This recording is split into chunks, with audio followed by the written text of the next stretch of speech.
Oi, pessoal, Lacombe aqui de novo com o resumo da semana. Na quinta-feira, os deputados filiados ao Partido Republicano de Donald Trump, Maria Elvira Salazar e Rich McCormick, enviaram uma carta ao presidente dos Estados Unidos pedindo que ele puna o ministro Alexandre de Moraes com a Lei Magnitsky, que proíbe a entrada dos sancionados em solo americano e impede transações financeiras com empresas e cidadãos dos Estados Unidos. A carta afirma que Alexandre de Moraes é um problema não apenas para o Brasil, mas uma ameaça crescente para os Estados Unidos, com prática de violação de direitos humanos, promoção de censura e violação da jurisdição americana, e solicita proibições imediatas de visto e penalidades econômicas. Cabe ao presidente dos Estados Unidos, a seu critério, determinar quem será atingido por essas sanções, com base em evidências confiáveis. Pela primeira vez, publicamente, políticos dos Estados Unidos admitem haver outras autoridades brasileiras na mira, além de Moraes. Os parlamentares que assinam a carta enviada a Trump querem estender as sanções já discutidas contra o ministro do STF a cúmplices dele, como ministros do Supremo que atuam na primeira turma, seus juízes auxiliares, o Procurador-Geral da República, Paulo Gonet, e delegados da Polícia Federal. Os nomes devem ser definidos pelo Departamento de Estado. 2 dias depois de anunciar que permaneceria nos Estados Unidos para lutar contra a tirania no Brasil, o deputado Eduardo Bolsonaro apresentou um pedido formal de licença da Câmara dos Deputados por um período de 120 dias, além de mais 2 dias para tratamento de saúde. Como o afastamento supera 120 dias, a convocação do suplente é obrigatória para ocupar temporariamente a vaga. Com a licença, Eduardo não receberá salário de R$ 46 mil no período afastado. O pedido foi feito às 6h30 da tarde de ontem. No site da Câmara, o perfil de Eduardo Bolsonaro já aparece como deputado que não está em exercício. O Supremo Tribunal Federal começou a julgar, entre aspas, nesta sexta, a mulher que pichou Perdeu Mané na estátua em frente à corte durante os atos de 8 de janeiro de 2023. Débora dos Santos está presa preventivamente há 2 anos.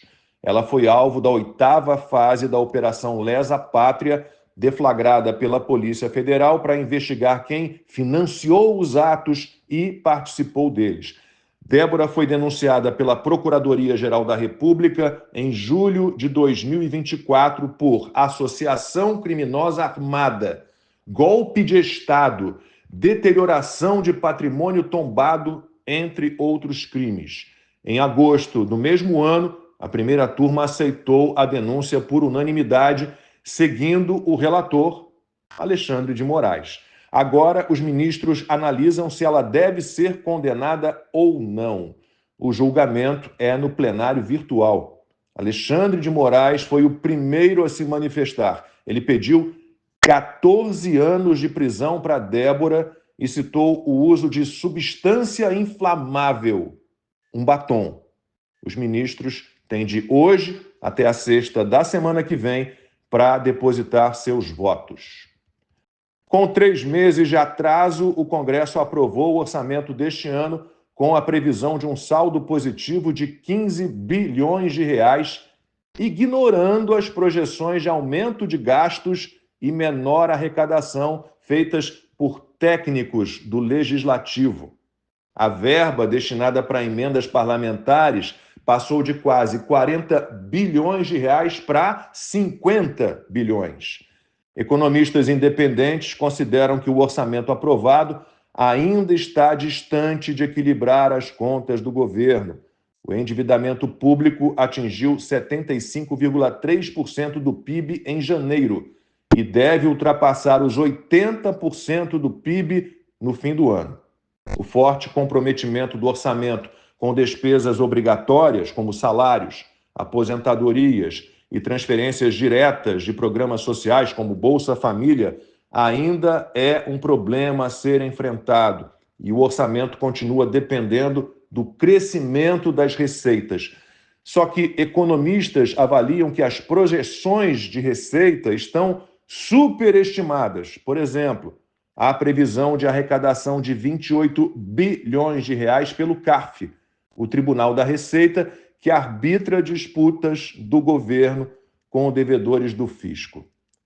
Lula enviou ao Congresso Nacional uma reforma no imposto de renda para isentar aqueles que recebem até R$5 mil mensais.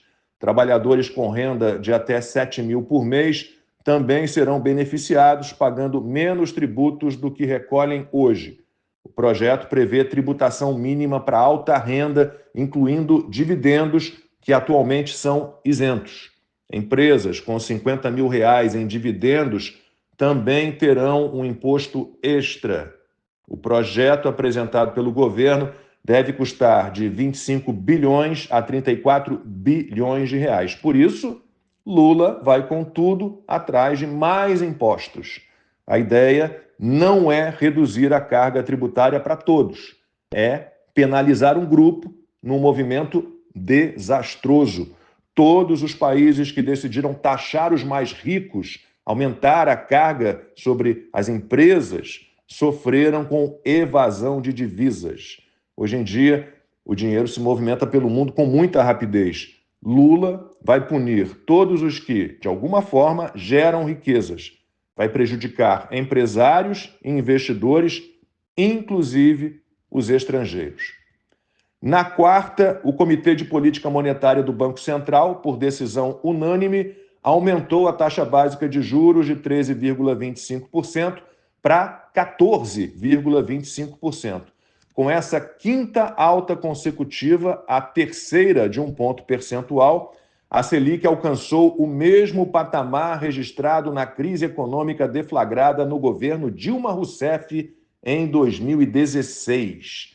Em comunicado, o Copom antecipou um novo ajuste de menor magnitude em maio, sem indicar percentual. A avaliação do mercado financeiro, com isso, sobre o trabalho do ministro da Fazenda, o Fernando Haddad, piorou muito entre o levantamento anterior da pesquisa conduzida pela Genial Quest em dezembro e o de março, divulgado ontem. O percentual de avaliações negativas subiu de 24% para 58% no intervalo, com as avaliações positivas retrocedendo de 41% para 10%. A avaliação regular passou de 35% para 32%. Para terminar, um alerta sobre um filme a que você não deve assistir. É a nova versão da Branca de Neve, personagem da Disney, que mistura atores e animação. O filme não tem anões nem príncipe. Em O Espelho da Branca de Neve, antes de a Rainha Má aparecer, o reino era uma utopia comunista. Todos compartilhavam tudo e ninguém passava fome. Nas ruas havia dança e cantoria. Para não reforçar estereótipos de pessoas com nanismo, os 7 anões foram substituídos por figuras grotescas de uma espécie humanoide feita em computação gráfica. São seres míticos sem relação com o onanismo. A releitura ainda dispensa o Príncipe Encantado. O interesse da Branca de Neve é um ladrão rebelde. E, para retomar o reino que era de seu pai, Branca de Neve lidera uma revolução popular. É aquela velha história. Eu não posso deixar de perder. Bom fim de semana a todos.